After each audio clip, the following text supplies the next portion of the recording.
নমস্কার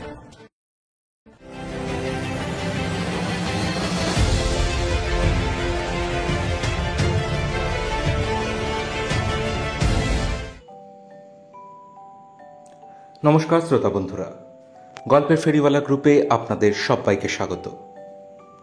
আজ আপনাদের জন্য আমরা ফেরত আনতে চলেছি গোয়েন্দা ইন্দ্রজিৎ সান্যালকে। আজ গল্প পাঠে তথা সৌম্যর ভূমিকায় ইন্দ্রনীল কুমার, ইন্দ্রদার ভূমিকায় রাজদীপ চক্রবর্তী, ইন্সপেক্টর সায়নের ভূমিকায় মৃন্ময় মান্না, ভোলা বাবার ভূমিকায় সুদীপ্ত সরকার, ভজহরির ভূমিকায় বাক্য বাগীশ, দীপেনের ভূমিকায় জয় ভট্টাচার্য, ত্রিলোকনাথের ভূমিকায় জয়দীপ চক্রবর্তী, নয়নের ভূমিকায় ইন্দ্রাণী কুমার ও নয়নের মায়ের ভূমিকায় আয়ুষী ব্যানার্জি। আবহ সঙ্গীত রাজদীপ চক্রবর্তী। সমগ্র পর্ব পরিকল্পনা ও পরিচালনায় টিম গল্পের ফেরিওয়ালা। শুরু হচ্ছে আজকের বিশেষ নিবেদন। লেখক শ্রী শান্তনু দাসের কলমে গোয়েন্দা ইন্দ্রদার নতুন গল্প। জানলা দিয়ে ফুরফুরে বাতাস ঘামে ভেজা শরীরটাকে বেশ শীতল করে দিচ্ছিল। বাইরে নিশীথের কাজল কালো জবনিকা আর তারারা আকাশের চোখমুখী শামিয়ানা খাটিয়ে রাত্রির আসর বসিয়েছে। খানাখন্দে ভরা রাস্তা দিয়ে আমাদের টাটা সুমোটা বিকট হর্ন দিতে দিতে সেই আসরের তালভঙ্গ করে এগিয়ে চলেছে। দুপাশে দীর্ঘায়িত বৃক্ষরাজি, তার মাঝে সরু পিচের রাস্তা দিয়ে চলছি আমরা। ইন্দ্রদা, আমার তো বেশ ভয় ভয় লাগছে। মাধ্যমিক পাশ করে গেছিস সৌম্য, এখনো তোর ভয় ভাব কাটলো না? আরে বাবা, চোর ডাকাত ছাড়া এই জঙ্গলের রাস্তায় কেউ অ্যাটাক করবে বলে তোর মনে হয়? এই প্রসঙ্গে বলে রাখি, আমরা আমি আর ইন্দ্রজিৎ সান্যাল একটা মার্ডার কেসের ইনভেস্টিগেশন করে শ্যামবাজারে ফিরেছি। এখন আমরা কলকাতা ছেড়ে অনেকটাই দূরে একটা জঙ্গলের পথে। এমন সময় আমাদের গাড়িটা হঠাৎ জোরে ব্রেক কষে থেমে গেল, আর পাশের লাল মাটির ধুলো হেডলাইটের আলোয় পাক খেতে খেতে শূন্যে মিলিয়ে গেল। কি হলো ইন্দ্রদা? সেটাই তো, দাঁড়া তো, নেমে দেখি। ইন্দ্রদা গাড়ি থেকে নেমে পড়ল। আমি বসেই রইলাম। জানলা দিয়ে মৃত্যু বিভীষিকাময় হিংস্র অরণ্য ভাঙা ভাঙা জ্যোৎস্নায় দাঁত বের করে হাসছে। চারদিক প্রেতপুরীর মতো শীতল নিস্তব্ধ। ইন্দ্রদার পদচালনায় মাটিতে বেছানো পত্রের মর্মর ধ্বনি কান্নার শব্দের মতো শোনাচ্ছে। বাইরে থেকে ইন্দ্রদার গলা শোনা গেল, গাড়ির টায়ারটা গেছে, হোপলেস। আমি গাড়ির দরজাটা খুলে টর্চটা নিয়ে বাইরে বেরিয়ে এলাম। চকিতের জন্য অদূরে একটা ময়ূর ডেকে উঠল। এখন কি হবে ইন্দ্রদা? আপাতত রাতটা জঙ্গলেই কাটাতে হবে বলে মনে হয়, কারণ কাছাকাছি কোনো দোকানও তো নেই। কিন্তু স্ট্রেঞ্জ, জায়গাটা বাস্ট হলো কি করে? এই টর্চটা দে তো সৌম্য। ইন্দ্রদা টর্চ নিয়ে হাঁটতে লাগলো। রোমাঞ্চিত স্তব্ধ প্রতীক্ষায় আমি দাঁড়িয়ে রইলাম। কানের কাছে কিছু বুনো মৌমাছির গুনগুনানি আর নাকে একটা ফুলের গন্ধ পাচ্ছিলাম। হয়তো ওই সাদা ফুলটা যেটা অন্ধকারের বুক চিরে অদূরেই ফুটে রয়েছে। খুব দূরে হালকা আলো টিমটিম করছে। বোধহয় জঙ্গল থেকে অনেক দূরে গ্রাম রয়েছে। কিছু দূরেই আতফালি চাঁদের আলোয় চকচক করছে ডাক বাংলোটা। কিন্তু ওটা কি? তমসাবৃত বনানীর ফাঁকে উঁকি মারছে দুটো নীলাভ চোখ, ক্রমশ আবছা থেকে স্পষ্ট। তার মানে এগিয়ে আসছে। আমিও সচেতন হয়ে অনেকটা পিছনে চলে এসেছি। সারা শরীরে তখন আগুনের হলকা বইছে। হঠাৎ একটা শীতল হাত আমার কাঁধে। পিছন ফিরে দেখি ইন্দ্রদা। ও আমাকে ইশারায় চুপ থাকতে বলল। আমরা তখন একটা শাল গাছের আড়ালে আত্মগোপন করেছি। দেখলাম একটা কালো রোমশ ভাল্লুক এগিয়ে আসছে। চোখ দুটোতে নীলচে ঝিলিক। আমাদের টাটা সুমোর কাছে এসে কিছুক্ষণ ঘোরাফেরা করার পর পিছন দিকে অদৃশ্য হয়ে গেল। কিছুক্ষণ খেই হারিয়ে ফেলেছিলাম ভয়ে। অবশ্য ভাল্লুকে আমার খুব একটা ভয় নেই, তার প্রমাণ সেবারে মামাভাগ্নে পাহাড়েই দিয়েছি। ইন্দ্রদার ভাল্লুকের পোশাক পরে অভিনয়টা সেদিন মামাভাগ্নে পাহাড়ে পুরো ডাকাত দলটাকে বোকা বানিয়ে দিয়েছিল। কিন্তু কেন জানি না আজ এই ছায়াময় ভুতুরে পরিবেশে ওই অদ্ভুত প্রাণীটাকে দূর থেকে দেখেই বেশ ভয় পেয়ে গিয়েছিলাম। ইন্দ্রদা অদ্ভুত ওয়েস্টার্ন স্টাইলে হাওয়া বাঁচিয়ে গোলফ্লেকটাকে ধরিয়ে সন্তর্পণে আমাকে গাড়ির কাছে নিয়ে এলো। হঠাৎ গাছে বসে থাকা পাখিটা কেন জানি না ভয় পেয়ে নাগরদোলার মতো ঘুরতে ঘুরতে চিরসঙ্গী আকাশের বুকে মিলিয়ে গেল। হেডলাইটের চকচকে ধারালো ফলা যেখানে মাটির বুক চুম্বন করেছে, সেখানে চকিতেই আমার চোখ সরে গেল। একটা মানুষের রক্তমাখা কাটা হাত, তীব্র যন্ত্রণায় তখনও আঙুলগুলো বাঁকানো, পায়ে ঠেকলো কালো লোমের মতো কিছু একটা। ইন্দ্রদা, এই দেখো কালো লোম। তার মানে বিদ্যুতের মতো ইন্দ্রদা আমার হাত থেকে টর্চটা নিয়ে সামনের দিকে ছুটে গেল। তৎপশ্চাৎ আমিও অনেকটা দূরে চলে এসেও কারোর সন্ধান মিলল না, তাই যথাস্থানে ফিরে এলাম। কিন্তু এ কি, সেই কাটা হাতটা কোথায়? চারদিকে খুঁজলাম, কিন্তু কোথাও নেই। ইন্দ্রদা বলল, দিনটা ভালো যাচ্ছে না রে সমু, এখানে থাকাটা নিরাপদ নয়। চল ওই ডাক বাংলোটায় গিয়ে উঠি, ওখানে কেউ নিশ্চয়ই সাহায্য করবে। হাতে আজ রিভলভারটা নেই, তাই। কিন্তু ইন্দ্রদা, এ যে ভুতুরে কাণ্ড, কাটা হাতটা এলোই বা কি করে আর অদৃশ্যই বা করলো কি? তার মানে নিশ্চয়ই কোনো। হাঁটতে হাঁটতে প্রায় ডাক বাংলোটার কাছে এসে পড়েছি। মাঝারি প্যাটার্নের তৈরি বাড়িটা, একটা মেন গেট রয়েছে, অবশ্য সেটা খোলা। আমরা ভেতরে ঢুকে এলাম। বাড়িটা থেকে তীব্র টিউবলাইটের আলো ঠিকরে আসছিল। চন্দ্রকালো খচিত আলোতেই বুঝতে পারছিলাম বাংলোটা বেশ পুরনো। কেউ আছেন? কেউ আছেন কি? Is there anybody? হঠাৎ একটা জোরালো বাতাসে দরজাটা ক্যাঁচ করে শব্দ করে খুলে গেল। সামনে পড়ে রয়েছে একটা মানুষের দেহ, তবে ওটা মৃতদেহ না। কিছুক্ষণ পরেই বুঝলাম সেটা। মেঝেতে পড়ে থাকা লোকটা উঠে বলল, কাকে চান আপনারা? মাঝরাতে চোখের ঘুম কেড়ে নিলেন। ইন্দ্রদা প্রবলেমটা বুঝিয়ে দিল। আশ্চর্য, লোকটা একটু আপত্তি করলো না। হঠাৎ লোডশেডিং। গোটা বাংলোতে তখন নিশ্চিদ্র অন্ধকার। অপরিচিত সেই লোকটা বলে উঠল, আমি এ বাড়ির চাকর, রামনাথ। আসুন আমার সঙ্গে। লোকটার গলাটা অদ্ভুত খোনা খোনা। অন্ধকারে শরীরের বর্ণনা দেয়া যায় না। কি এক অশনি সংকেত মনটাকে বারবার তরঙ্গায়িত করে তুলছিল। আমরা রমানাথের পেছন পেছন চললাম। কালিমাময় এই অরণ্যের বক্ষে দেশলাই খোলের মতো এই বাংলোটাতে কি আর কেউ থাকে না? এই প্রশ্নটাই বারবার মনটায় কুটাকুটি করছিল। আচ্ছা রামনাথ, এ বাড়িতে আর কে কে থাকে? থাকে বাবু, সবাই থাকে। আমিও থাকি, তারাও থাকে। ওরা সব অন্ধকারে ঘুমিয়ে থাকে। মানে? আমরা তখন অতল অন্ধকারে রমানাথকে অনুসরণ করছি। আমার টর্চের ব্যাটারি শেষ, কাজেই সেটা জ্বালানোর চেষ্টাও বৃথা। আপনারা এই ঘরে থাকুন, আমি আসছি। এই বলে রমানাথ আধো আধারে ডুবে গেল, আর আমাদের দরজাটাকে কে যেন ঝাপটা দিয়ে বন্ধ করে দিল। জানলা দিয়ে আসা চাঁদের আলোয় চকচক করছে ইন্দ্রদার সন্ধানী দুটো চোখ।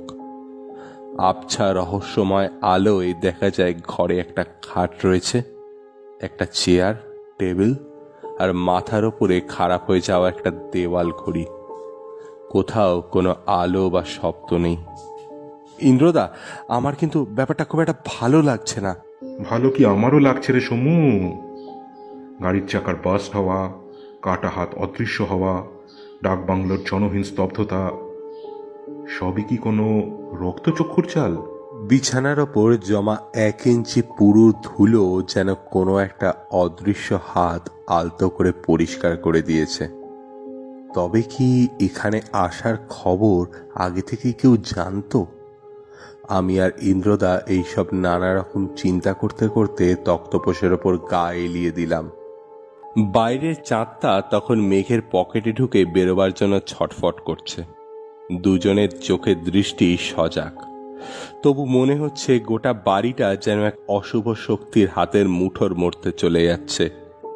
মাকড়সার জালে ভর্তি জানলা দিয়ে দেখলাম বাইরে একটা রাত জাগা পাখি সবাই ডানা ঝাপটিয়ে উড়ে গেল। ভয় তখন ক্রমশ ভয়ঙ্করের দিকে। ইন্দ্রদা পুরোপুরি সাইলেন্ট, নিঃশব্দে একটার পর একটা নিঃশ্বাস নিচ্ছি, মাঝে থেমে যাচ্ছি। ঘরের ঘুলঘুলিটার দিকে চোখ যেতেই আটকে উঠলাম। দুটো ক্ষুদ্র সাদাটে গোলাপি চোখ। পরে বুঝলাম ওটা একটা নচ্ছার বাদুর। এবার আমাদের দরজাটা ক্যাঁচ করে শব্দ করে খুলে গেল, আর তখনই একটা মিষ্টি মধুর সুগন্ধের সঙ্গে একটা নারী চাপা অট্টহাসি কানে এলো। আমি আর ইন্দ্রদা দাঁড়াম করে উঠে বসেছি। কে কে ওখানে? Who is there? আমি বাবু রামনাথ, মোমবাতিটা দিতে এসেছি। মোমবাতিটা রেখে চলে যেতেই দরজাটা আবার বন্ধ হয়ে গেল। আবার সেই অট্টহাসি। কেউ কিছু একটা বলছে, খুব সুর টেনে টেনে। হ্যাঁ, স্পষ্টতই একটা নারী কণ্ঠস্বর, একটা আবছা ছড়া।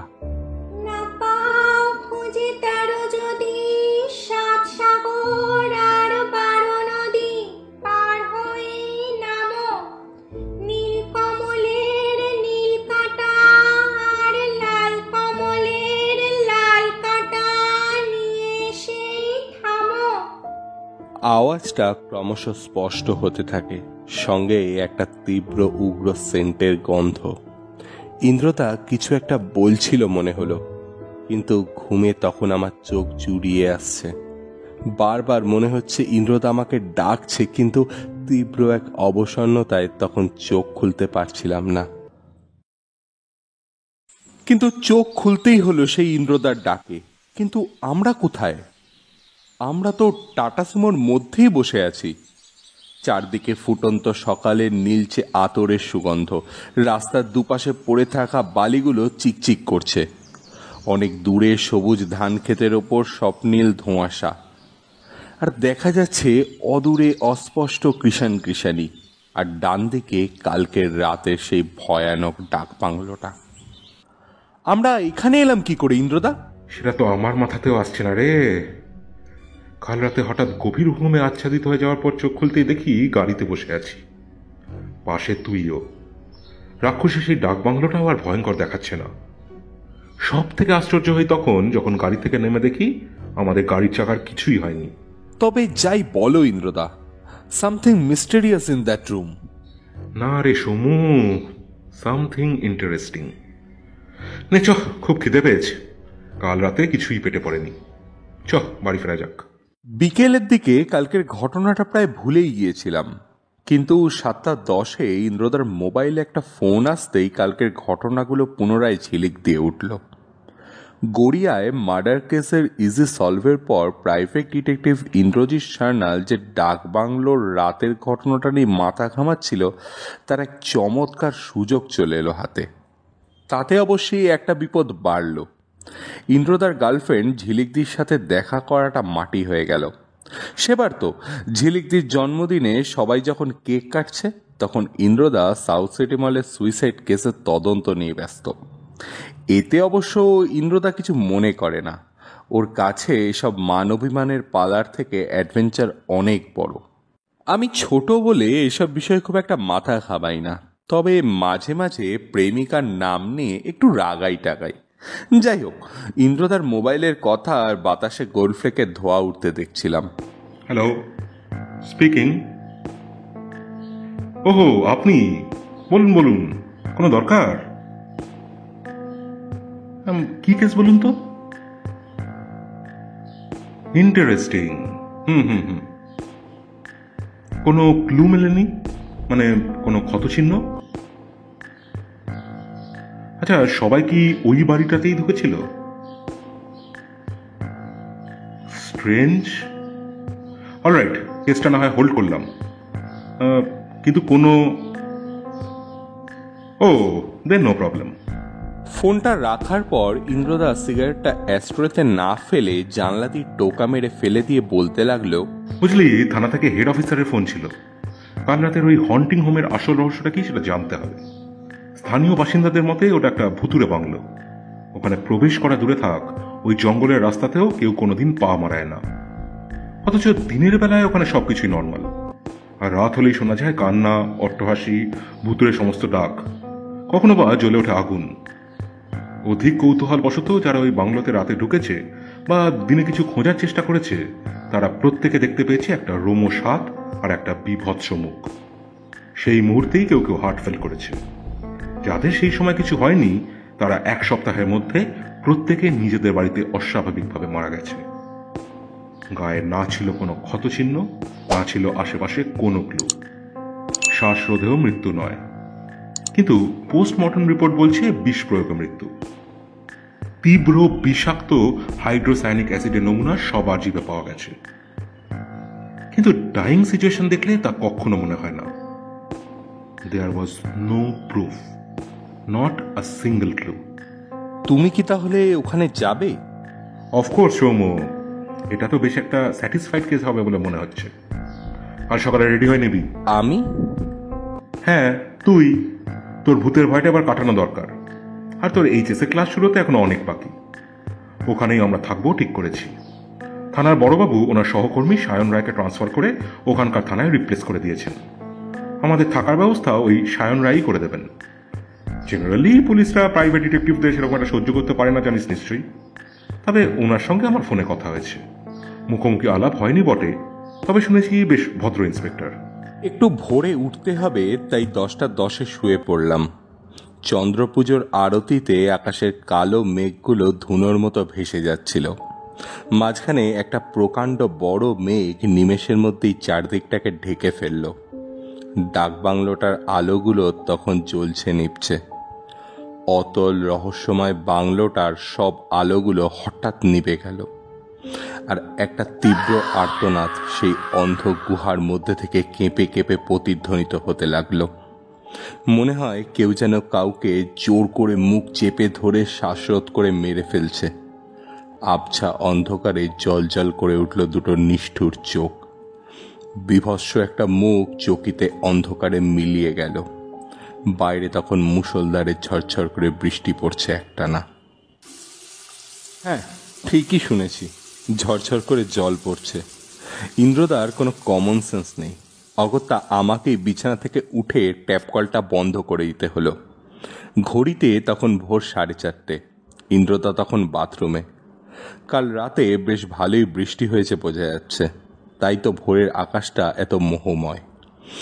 এক পাশে লাল হলদে তাঁতের শাড়ি, আর অন্যদিকে একটা কালো মেঘ সর্বাঙ্গে কালি মেঘে ভয় দেখাচ্ছে। আরে সৌম, জানলার ধারে দাঁড়িয়ে তো কবি হয়ে যাবি দেখছি। তাই হোক, তবে তাই হোক, তোমার চিন্তাধারার জয় হোক। তবে শপথ করিতেছি ইন্দ্রকুমার, তব তদন্তে করিব না ব্যাঘাত।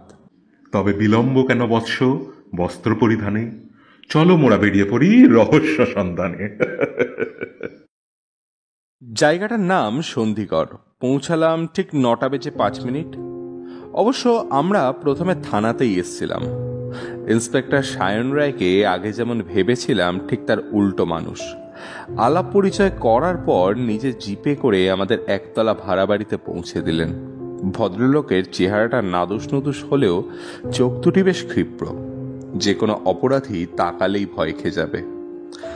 গোটা মুখে কাঁচা পাকা দাড়ি গোপ মেশানো। যাই হোক, আমাদের পৌঁছে দিয়ে উনি চলে গেলেন, আর বিকেলে একবার বাংলোটার কাছাকাছি যাবেন বললেন। যে বাড়িটায় আমরা উঠলাম সেটা অনেকটা ফ্ল্যাট স্টাইলের। পশ্চিমের জানলা দিয়ে চলে গেছে মেঠো পথ। পূর্বের জানলা কয়েক কিলোমিটার দূরে সেই ভয়ঙ্কর জঙ্গলটা চোখে পড়ে। দু একটা পাকা বাড়ি দেখা যায় গ্রামের দরিদ্র খড়ের চালগুলোর অনেক উঁচুতে দাঁড়িয়ে রয়েছে। ভেতরটা বেশ সাজানো গোছানো। খাটের পাশের সেলফে আমি আমার গল্পের বইগুলো রেখে দিলাম। এক কোণে একটা ফাঁকা আলনা, পাশে টেবিল চেয়ার, টেবিল ল্যাম্পটা তখনও জ্বলছে। ঘরের ভেতরের দেওয়ালগুলো মনে হয় নতুন চুনকাম করা হয়েছে। হঠাৎ চমকে দিয়ে কোনো রকম আওয়াজ না করে গুটি গুটি পায়ে আমাদের ঘরে একজন প্রবেশ করলো। স্যার, আসতে পারি? মানে আমি হলাম বাড়িওয়ালা, মানে ওই যাকে বলে হাউস। আরে আসুন আসুন।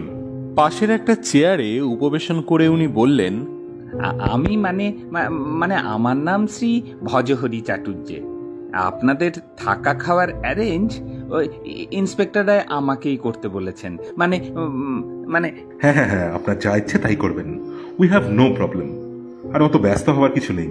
তাহলে আজকের দিনের ফুডে কি করব? ডাল, ফিশের ঝাল, বেগুন ফ্রাই। ব্যাস ব্যাস, হতেই হবে। আচ্ছা, এ বাড়িতে আর কেউ থাকে না? নো, আমি অ্যালন থাকি। তাছাড়া ভিলেজের ঘর কে ভাড়া নেবে বলুন তো? মানে হ্যাঁ হ্যাঁ হ্যাঁ, বুঝতে পেরেছি। আপনাদের কোনো প্রবলেম হলেই আমাকে টেল, আমি পাশের ঘরেই লাইভ। ঠিক আছে।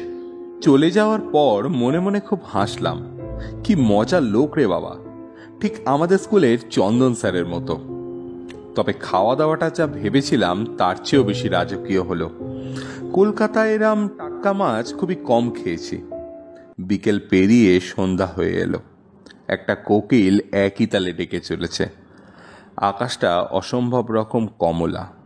দূরের মন্দিরে কোথাও সন্ধ্যা আরতি চলছে। 7টা বেজে গেল। সায়ন রায়ের তো বিকেলে আসার কথা, এখনো কোনো পাত্তা নেই কেন? আমি শার্লক হোমসের নাড়াচাড়া করছিলাম। ইন্দ্রদা খাটে শুয়েছিল।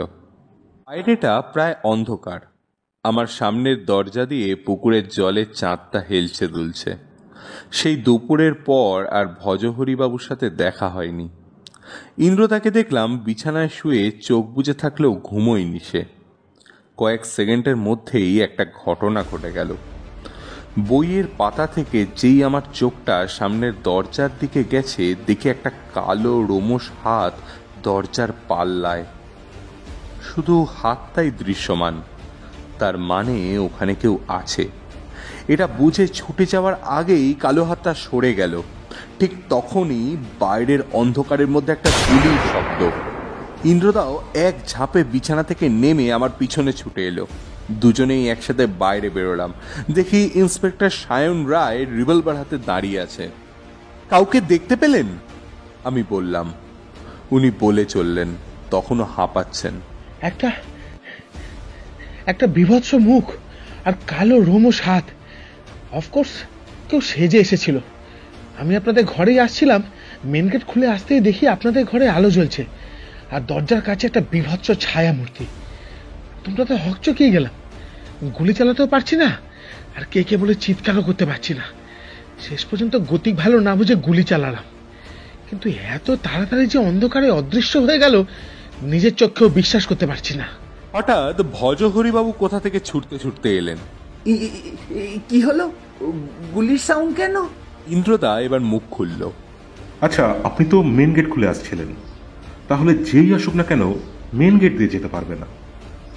অবশ্য পুকুরের ধারে বেড়া দেওয়া রাস্তাটা রয়েছে, কিন্তু এত তাড়াতাড়ি কাঁটা তারে বেড়া পেরিয়ে। একবার চলুন তো ওদিকটা দেখে আসি। সবাই পুকুরের ধারে এলাম। শুকনো মাটি, বৃষ্টি নেই, তাই পায়ের ছাপ খোঁজা বৃথা।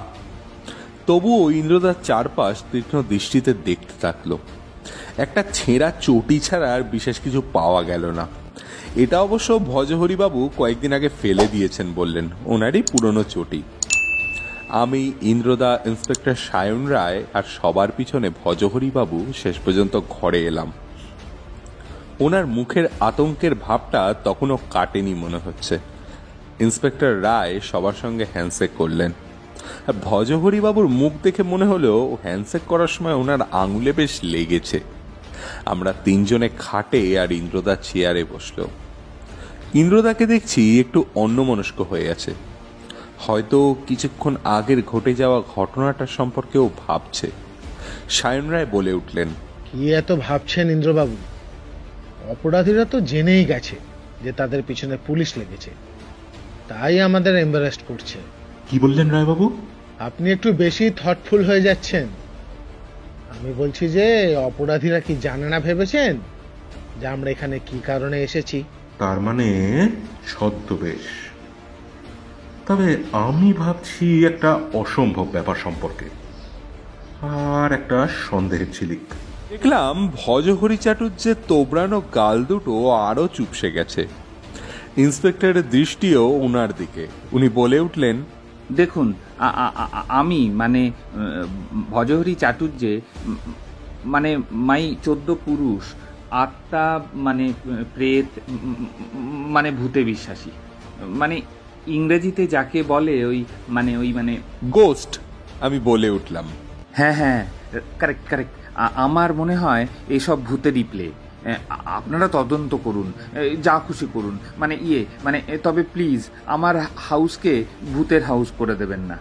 ইন্দ্রদা হঠাৎ প্রসঙ্গ বদলে হাসতে হাসতে বলল, ইন্সপেক্টর রায়, আপনি তো সেই পুলিশের লোক, তা আপনিও জ্যোতিষে বিশ্বাস করেন দেখছি। আসলে আমিও লক্ষ্য করেছিলাম সায়ন রায়ের ডান হাতে 4টে আঙুলেই আংটি পরেছেন উনি। সেখানে ইন্দ্রদার মতো মানুষ এই জ্যোতিষশাস্ত্র বিষয়টির বিরোধী, তাই এই প্রশ্নটা করা খুব একটা অমূলক নয়। তবে এর আগেও ইন্দ্রদাকে দেখেছি চিন্তার মুহূর্তগুলোতে ও প্রসঙ্গ বদলে সবাইকে অন্যদিকে কনসেন্ট্রেট করাতে বাধ্য করে। কাল সকালে ডাকবাংলোয় যাওয়ার কথা ফাইনাল করে ইন্সপেক্টর উঠে পড়লেন। ভজহরিবাবুও উঠতে যাচ্ছিলেন। ইন্দ্রদা ওনাকে বসতে বলল। আচ্ছা ভজহরিবাবু, আপনি ওই পরিত্যক্ত বাংলোটা সম্পর্কে যদি কিছু জানেন একটু কাইন্ডলি বলুন, তাতে আমাদের ইনভেস্টিগেশনে সুবিধা হবে। মানে সত্যি বাড়িটা ভুতুরে ইন্দ্রজিৎ বাবু, এটা যদিও আমার হিয়ার কথা, নিজে কখনো ফুট ফেলিনি ওদিকে। মানে আমাদের গ্রামের এক ওল্ড ম্যানের কাছে আই হিয়ার ওই হাউসে নাকি গুপ্তধন আছে, আর ওরা ওই গুপ্তধন আগলে রাখে। কারা? রাম রাম রাম রাম, ওদের নেম মুখে আনতে নেই। আপনি কি গো, মানে ওই ওল্ড ম্যান, মানে ভোলা বাবার কাছে। ভোলা বাবা? ইয়েস, ওনার নেম। কালকে আপনাদের নিয়ে যাব। এখন আমি গো, ওদিকে কুক কত দূর দেখে আসি, রাতে খেতে হবে তো। চলে যাওয়ার পর ইন্দ্রদাকে বললাম, ওনার কথা কিছু বুঝলে? বুঝতে পারছি একটু একটু, তবে কতটা সত্যি ভাবা দুঃসাধ্য। ছোট ছোট ক্লুগুলো মাথার সামনে ভিড় করছে। দেখি কাল বাংলোটায় ঘুরে যদি কিছু সন্ধান পাওয়া যায়। সোমো, তোর কি মনে হয় এমন একটা ভুতুরে প্ল্যান কারোর একার? হয়তো অনেকজনেরই হাত আছে, কিন্তু মোটিভ একটাই। কিন্তু সোমু, আমার মনে হয় রাতের ওই মায়াকাণ্ডের মূল পান্ডা একজনই। দীপেন গাঙ্গুলি। হ্যাঁ, আমার নাম। পরদিন সকালবেলার ঘটনা। আমাদের সামনে ব্রেকফাস্ট টেবিলে বসে রয়েছেন ভজহরিবাবু, ইন্সপেক্টর রায় আর একজন মাঝবয়সী ভদ্রলোক। চোখে হালকা পাওয়ারের চশমা, মুখে বিষণ্ণ হাসি, আর চোখের মণি দুটোর পেছনে চাপা অঙ্গার ধিক ধিক করে জ্বলছে। ইন্দ্রদার জিজ্ঞাসাতেই উনি ওনার নাম বললেন। দীপেনবাবু বললেন, আপনি তো কয়েকদিন আগে ওই তিলপুরে মার্ডার কেসের সমাধান করতে গিয়েছিলেন। এইখানে এসেছেন শুনলাম ইন্সপেক্টর রায়ের মুখে, তাই আপনার সাথে দেখা করতে চলে এলাম।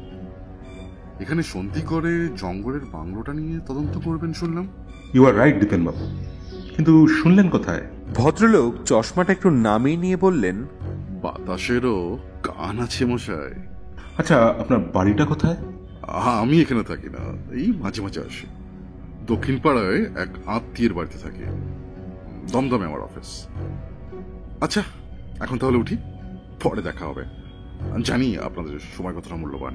দীপেনবাবু বেরোবার কিছুক্ষণ পরেই আমরা ভোলা বাবার কাছে যাব বলে ঠিক করলাম। ভজহরিবাবুর কাছে রাস্তার ডিরেকশন জেনে নিলাম।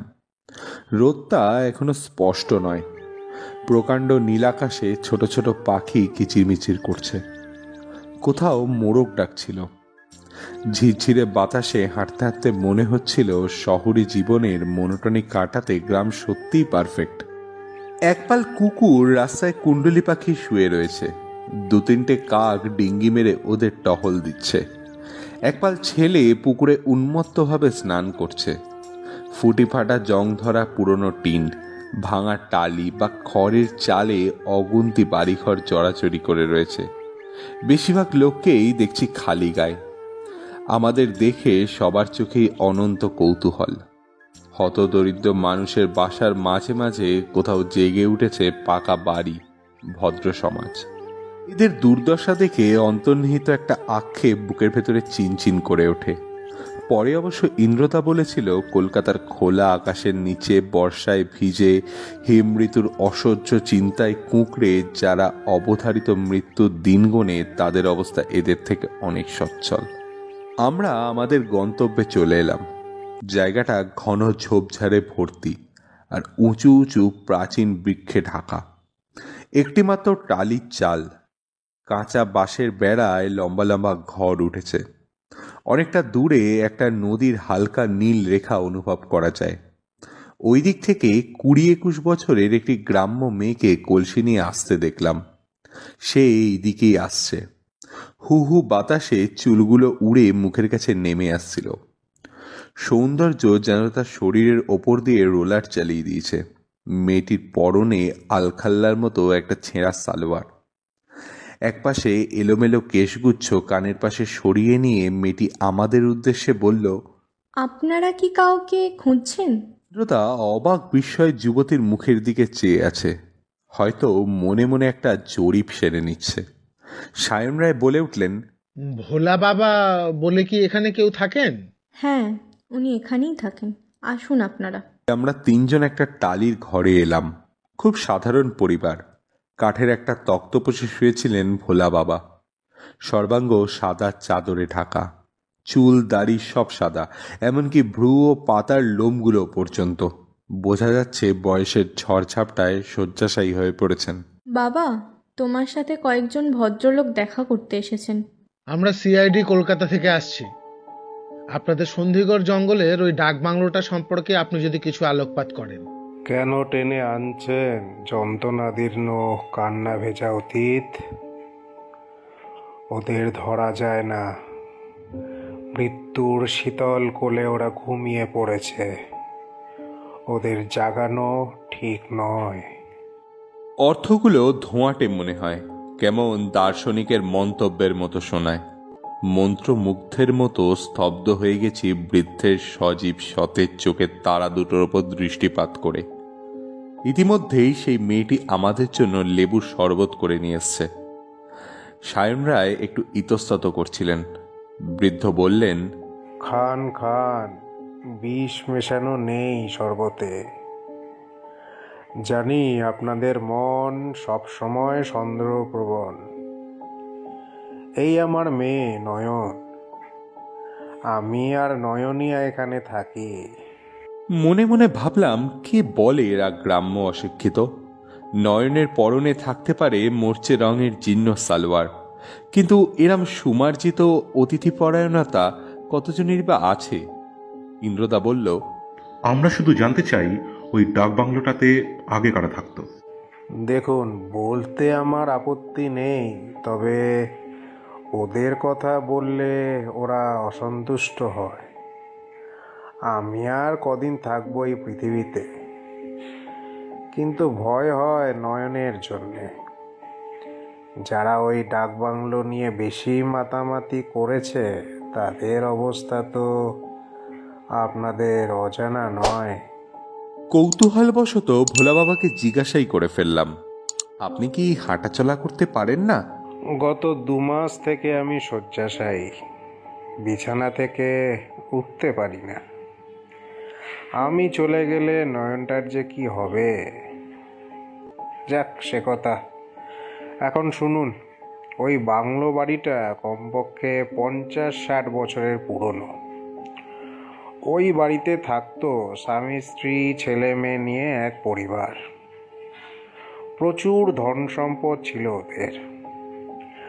আজও অনেকে বলে ওই বাংলোটায় কোথাও না কোথাও গুপ্তধন আছে। 2-1 জন যারা কৌতূহলে ওই বাড়িতে ঢুকেছে তাদের অবস্থা কি হয়েছে আপনারা তো জানেন। আপনারাও সাবধান। যাই হোক, তারপর একদিন রাতে ওই বাড়িতে ডাকাত হামলা করে। পরিবারের সবাই ডাকাতের হাতে নিহত হয়। ওই বাড়ির চাকর পালিয়ে যায়, কিন্তু বেশি দূর যেতে পারেনি। ডাকাতদের ধারালো বর্ষায় ওর পেট এফোর ওপর হয়ে যায়। চাকরটার নাম কি ছিল মনে আছে? হ্যাঁ, রামনাথ। আমরা বিস্মিত হয়ে পড়ি কয়েক মুহূর্তের জন্য। তবে সেই রাতে আমাদের সেই আশ্রয় দিয়েছিল ডাকবাংলোতে। তারপর ডাকাতরা সব লুট করে নিয়ে যায়, কিন্তু শুনেছি গুপ্তধন নাকি অজানাই থেকে যায়। আজও অশরীরী সেই পরিবারের গুপ্তধন আগলে চলেছে।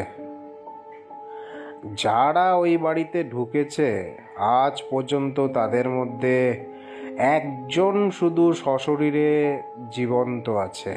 কে? গ্রাম প্রধান ত্রিলোকনাথ মুখুজ্জে। ওনার ঘরটা কোথায়? আমার জানা আছে। ইন্সপেক্টর বললেন। ভোলা বাবা আবার বলতে শুরু করলেন। ওই ত্রিলোকবাবুর মুখে শুনেছি উনি এক রাতে ওনার এক বন্ধুর সাথে ওই ডাকবাংলোয় ঢোকেন। দেখতে পান ভয়ঙ্কর ছায়া, শুনতে পান আবছা আদো আদো স্বরে একটা ছড়া। উনি নাকি বলেছেন ওইটাই গুপ্তধনের ছক, কিন্তু পরে আর কোনোদিন ওই ব্যাপারে মাথা ঘামাননি। অশেষ ধন্যবাদ আপনার মূল্যবান তথ্যের জন্য। আপনারা তদন্ত করেন চিহ্ন বা ক্লু দেখে, এখানে আমার তথ্যের মূল্য কোথায়? কি বলেন ইন্সপেক্টর রায়? সবাই হেসে উঠল, কিন্তু আমি হাসলাম না। একটা সন্দেহের পালক মনের মধ্যে সুড়সুড়ি দিচ্ছিল। কতটা সত্যি তা অবশ্য জানি না। আমরা ওখান থেকে বেরিয়ে এসে ঘরের দিকে হাঁটতে শুরু করলাম। ওখান থেকে ইন্সপেক্টরের জিপটা নিয়ে ডাকবাংলোয় যাব। ইন্দ্রদা আমাকে আস্তে আস্তে বলল, কিছু দেখলি? দেখলাম না, শুনলামও। তার মানে কিছু কি ক্যাচ করতে পারছিস? হ্যাঁ, মানে আমার পন্ডের একটা টাটকা ফিশ ক্যাচ করেছি। ইন্সপেক্টর রায়ও এখানে খাবেন। আমার যে কি লাক, মানে বলে বোঝাতে পারছি না। পৌঁছে দেখি কয়েকজন চাকর বাকর নিয়ে ভজহরিবাবু রান্নার তোড়জোড় চালাচ্ছেন। আমরা জিপটা নিয়ে তিনজন ডাকবাংলোর দিকে রওনা দিলাম। সায়নরাই ড্রাইভ করছিল। উনি বললেন, এই ভজহরি লোকটাকে না ঠিক বোঝা যাচ্ছে না। ওর কি এতই ভয় যে আমাদের সঙ্গে এলো না? ইন্দ্রদা কিছু একটা ভাবছিল। কিছু ভাবছেন? হ্যাঁ, ও হ্যাঁ, একটা গুপ্তধনের ছক। দেখুন মিস্টার সান্যাল, গুপ্তধনের কথা জানি না, তবে একটার পর একটা খুন যে হয়ে যাচ্ছে তার একটা কিনারা হওয়া দরকার। আমি বহু জায়গায় ট্রান্সফার হয়েছি, এরকম কেস আগে পাইনি। চোখ কান খোলা রেখে যা করার করতে হবে। আমরা এখন গহন অরণ্যের পথে চলেছি। আঁকাবাঁকা পথ দিয়ে জিপটা হেলতে দুলতে এগিয়ে চলেছে। চারপাশে লাল মাটির ধুলো উঠছে। ইন্দ্রদা মুখে একটা রুমাল চাপা দিয়ে বসে আছে। দূরে গাছগাছালির ফাঁক দিয়ে দেখা যাচ্ছে ডাক বাংলোটাকে।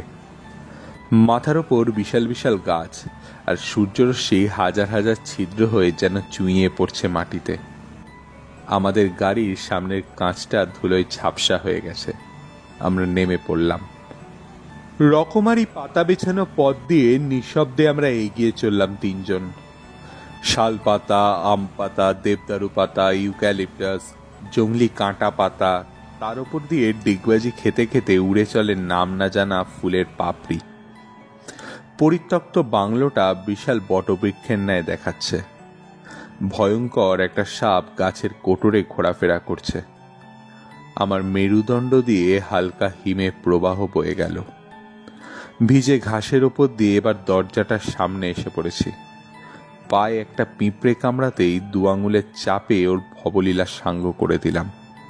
তখনই চোখে পড়ল মাটিতে কতগুলো অদ্ভুত পদচিহ্ন। হয়তো কোনো বন্য প্রাণীর হবে। বাড়িটার মোটা গোল গোল থাম ছাদের ভার বহন করেছে। থামগুলোর গায়ে কারুকার্য বহুদিনের অবহেলায় বিবর্ণ ও রংচটা। খোলা দরজা দিয়ে আমরা সবাই নিঃসংকোচে ভেতরে প্রবেশ করলাম। নানান দামি দামি আসবাবপত্রে সাজানো ভেতরটা বেশ পরিষ্কার। এতদিনের পুরনো অট্টালিকায় কেউ বাস না করলে এত পরিষ্কার থাকা অসম্ভব। বাইরের জানলা দিয়ে আলো আঁধারির খেলায় রহস্যময় দেখাচ্ছে বনটাকে। বাইরে কাঁটাতারে বেড়া দিয়ে জংলি লতা এঁকে বেঁকে উঠেছে, আর নিচে থোকা থোকা ফুল, মাঝে মাঝে শিয়ালের ডাক ভেসে আসছিল। বাইরের টুকরো দৃষ্টিপথে দেখা যায় বাবলা গাছ বিশাল বিশাল, তফাতে সারি সারি শাল আর দেবদারু গাছ। বৈঠকখানাটা বেশ বড়, ছাদগুলো অস্বাভাবিক রকমের উঁচু। ওপর থেকে একটা বেলোয়ারি ঝাড়বাতি ঝুলছে। বাইরের মেঝেটা পুরো মোজাইক করা। এক কোণে একটা ভাঙা ড্রেসিং টেবিল। ফার্নিচারগুলো পুরাতন হলেও বোঝা যাচ্ছে বেশ যথেষ্ট মূল্যবান কাঠের। ঘরের একধারে দেওয়াল ঘেঁষে একখানা তক্তপোষ, যাতে পুরো দামি কার্পেট পাতা রয়েছে। এছাড়া রয়েছে আরও 3টে ঘর, একটা তালা বন্ধ। মাঝে মাঝে একটা বোটকা গন্ধ আসছিল, হয়তো ইঁদুর জাতীয় কিছু মরেছে। বৈঠকখানায় তেমন সন্দেহজনক কিছু না পেয়ে অন্য ঘর দুটোতে ঢুকলো ইন্দ্রদা আর সায়ন রায়। আমি ধুলো মাখা সোফাতেই ধপ করে বসে পড়লাম। দেয়ালে নানা ভঙ্গিতে আঁকা মনুষ্যচিত্র আর দুটো ভয়ঙ্কর মুখোশ। সব থেকে নজর কাড়ে একটা স্তব্ধ দেয়াল ঘড়ি, যেটা একেবারে দেওয়ালের সঙ্গে সাঁটা, সেকেন্ডের কাঁটা নেই। আর কি করেই বা ঘড়িটা চলতো কে জানে, ব্যাটারি ভরার জায়গাই তো নেই। হয়তো সানক্লক বা ওই জাতীয় কিছু একটা হবে। ইন্দ্রদা পাশের ঘর থেকে একটা রংচটা মালা, কিছু পোড়া সিগারেট আর একটা কালো টুপি পেল। টুপির ভিতর থেকে 2-4টে কাঁচা পাকা চুল আমি উদ্ধার করলাম। ইন্সপেক্টর বললেন, এরকম একটা মালা ভজহরি বাবুর গলায় ছিল না? আমি বললাম, হ্যাঁ, সেটা তো আসার সময় দেখে এলাম। ওনার গলাতে অক্ষত রয়েছে তখনও। উনি হয়তো এসেছিলেন, আকস্মিক কোনো ঘটনায় হয়তো গলার মালাটা ছিঁড়ে গিয়েছে। তারপরে নতুন একটা মালা তৈরি করে নেওয়া কিছুই অস্বাভাবিক নয়। মেবি, বাট এ ব্যাপারে উনি যেন কিছুই না জানতে পারেন। কাঁচা পাকা চুল তো ওনার হতেই পারে না, কারণ ওনার মাথায় তো একেবারে শুষ্ক ময়দান। ইতিমধ্যে ইন্দ্রদার চোখ চলে গেছে তালা বন্ধ করা ঘরটার দিকে। তালাগুলো ঝুলে ভর্তি, দেখে সহজেই বোঝা যায় বহুদিন এঘর খোলা হয়নি। ইন্দ্রদা বলল, কিন্তু দেখুন রায়বাবু, তালার গর্তের কাছে যেখানে চাবি ঢোকানো হয়েছে সেখানটা যথেষ্ট পরিষ্কার। আমি নিশ্চিত এই ঘরে গুপ্তধন আছে। ইন্সপেক্টরের চোখ জ্বলে উঠল। না, অন্য কিছু, সামথিং সিক্রেট। তাহলে আর কি, দুপুরে ভোজনের পর থানার লোকজন নিয়ে তালা ভেঙে দেখা যাবে। চলুন ফেরা যাক। আমরা জিপের দিকে এগোচ্ছি, এমন সময় দূর থেকে মনে হলো জিপের সামনে কালো চাদরে ঢাকা একজন দাঁড়িয়ে আছে। আমাদের দেখেই লোকটা থতমত খেয়ে পালাতে লাগলো। সায়ন রায় তৎক্ষণাৎ পকেট থেকে রিভলভার বের করে গুলি চালালেন, কিন্তু ঘন বনের পাতার ফাঁকে নিমেষের মধ্যে লোকটা অদৃশ্য হয়ে গেল। আমরাও ছুটতে ছুটতে জিপের কাছে এসে গেলাম। কুইক ইন্দ্রজিৎ বাবু, বেটা বেটা পালিয়ে যাবে কোথাও। দাদা ইন্সপেক্টরকে আটকালো, বলল, দেখুন, বনের অলিগলি রাস্তা আমাদের অজানা। ওকে ধরবার বৃথা চেষ্টা না করে আসুন দেখি কোনো ক্লু রেখে গেছে কিনা। আমাদের জিপের সামনে যেখানটায় ধুলো পড়েছিল সেখানে কে যেন বড় বড় করে লিখে দিয়ে গেছে সাবধান। আমি গাড়ির সামনে দেখতে পেলাম পানের পিক ফেলা রয়েছে। দীপেনবাবুকে সকালে লক্ষ্য করেছিলাম, ঠোঁটার দাঁতগুলো অসম্ভব রকম লাল। বুঝতে পারছিস? হ্যাঁ, দীপেনবাবু। রাইট, চলুন রায়বাবু, এবার ফেরা যাক। স্নান খাওয়া দাওয়া হয়ে গেছে ইতিমধ্যে। ইন্দ্রদা আর সায়ন রায় বারান্দায় বসে গল্প করছিল, আমি বিছানায় শুয়েছিলাম। ডাকবাংলোয় দেখে আসা একটা জিনিস আমার মনে বেশ খটকা দিচ্ছিল। মনে মনে ভাবতে শুরু করলাম, সেই প্রথম রাতে নারীকণ্ঠের ছড়াটা, ওটা নিশ্চয়ই সংকেত। কি যেন বলেছিল, 7 সাগর আর 12 নদী হয়, কিন্তু 13 নদী, 12 বলল কেন? আর 7 7 7 5 5 মিলছে না। নীলকমলের নীল কাটা, লাল কমলের লাল কাটা, কাঁটা আনতে যেতে হবে 7 সাগর 12 নদী পেরিয়ে, তার মানে 13 নয়। তবে আমি যেটা ভাবছি সেটাই কি? বাইরে সায়ন রায়ের গলাটা কানে এলো। আমি এখন আসি ইন্দ্রজিৎ বাবু, বিকেলে আসবো। দুপুরে ডাকবাংলোর এই ঘরটা সার্চ করতে হবে। ইন্দ্রদা ঘরে ঢোকার পর বললাম, তুমি কি মনে করো ডাকবাংলোর ওই রুমটায় সত্যি গোপনীয় কিছু আছে? আই এম শিওর ওই রুমে কিছুই পাওয়া যাবে না। তাহলে তখন যে বললে সামথিং সিক্রেট? ইন্দ্রদা হাসল। রহস্য তো অবশ্যই আছে। আচ্ছা, গুপ্তধনের ব্যাপারে তো তুমি কিছুই ভাবছো না? আরে সেটা নিয়ে তো তুই ভাবছিস, আমার মনে হয় তার সমাধান হয়ে গেছে। তুমি কি করে বুঝলে? সোমো, মানুষের ফেস অনেক সময় অনেক কিছুই বলে দেয়। তুই আর একটু বড় হ, তুইও পারবি ফেস রিডিং করতে। সমাধানটা পরে শুনবো, ওকে বলিস না এ ব্যাপারে। বিকেলে ইন্সপেক্টর রায় কথা মতো চলে এলেন। আমার ধারণাটাই ঠিক, ওই বাংলো ঘরে কিছুই পাওয়া গেল না, শুধু শুধু নোংরা ঘাঁটা। আমি এমনটাই আন্দাজ করেছিলাম। মানে তাহলে এতটা খাটাখাটির কি মানে? ইন্সপেক্টর রায় কেমন যেন অন্যমনস্ক হয়ে গেলেন। আমাদের বেরোতে বেরোতে 6টা বেজে গেল। আমি আর ইন্দ্রদা শার্টটা তখন গায়ে চাপাচ্ছিলাম। বাইরে থেকে সায়ন রায় ডাকছে, আরে কি হলো, আসুন, দেরি হয়ে যাচ্ছে তো, আসুন আসুন। আসুন আসুন, কিন্তু কি হয়েছে বলুন তো? ত্রিলোকনাথ মুখুর্জি বলে উঠলেন। আমরা তখন ওনার বাড়ির দরজায় দাঁড়িয়েছিলাম। বাড়িটা একতলা হলেও বেশ সুন্দর, বাইরে ফুলের বাগান। একজন মালি হাঁ করে আমাদের দিকে তাকিয়েছিল। আমরা ভেতরে ঢুকলাম। সায়ন রায় বললেন, আমরা থানা থেকে আসছি ত্রিলোকবাবু, ওই ডাক বাংলোটার তদন্তের ব্যাপারে। ত্রিলোকবাবু আমাদের যথেষ্ট আপ্যায়ন করলেন। পুরো গদিওয়ালা সোফাতে আমরা 3 জন বসলাম, উনি একটা সিঙ্গেল সোফায়। প্রথমে পরিচয় পর্ব। উনি একটি চাকরকে ডেকে বললেন, কাশি, এনারা এসেছেন, ভালো করে 4 কাপ কফি করে নিয়ে আয়। আপনাদের কফি চলে তো? ইন্সপেক্টর রায় বললেন, আপনি এই গ্রামের চিফ, তাই তো? হ্যাঁ, আমি আপনাদের আসার খবর আগেই পেয়েছি। এই ডাক বাংলোটার রহস্যের সমাধান হোক আমিও চাই। যত সব গেঁয়ো ভূতগুলো, এই বাড়িতে নাকি প্রেতাত্মার বাস। কিন্তু পরপর যে মার্ডারগুলো হচ্ছে সে ব্যাপারে আপনি কি বলবেন? হতে পারে প্যানিক ছড়ানোর জন্য কেউ। কিন্তু এমন অস্বাভাবিক মৃত্যু, সেটা তো আপনাদের ডিউটি। দেখুন, কয়েকদিন আগের একটা ঘটনা বলি। আমি আর আমার এক বন্ধু ওই বাড়িতে যাই রাত্রে। দেখতে পেয়েছিলাম একটা বিভৎস মুখ, কালো লোমশ হাত। দেখুন, আমি এত সহজে ভয় পাওয়ার লোক নই। সেই রাতে আমি শেষ না দেখে ফিরতাম না, কিন্তু আমার ওই ভীতু বন্ধুর জন্য আসতে হলো। আপনার বন্ধু থাকেন কোথায়? কলকাতায়। এই ঘটনার পর আর গ্রামে আসেনি। আর একটা কথা, সেখানে শুনতে পেয়েছিলাম একটা ছড়া, ঠিক কি তা মনে নেই। ওটা একটা গুপ্তধনের সংকেত। হ্যাঁ, আমিও শুনেছি গ্রামের লোকেদের মুখে। যত সব আজগুবি গাল গল্প। নিশ্চয়ই এর পেছনে কারোর হাত আছে।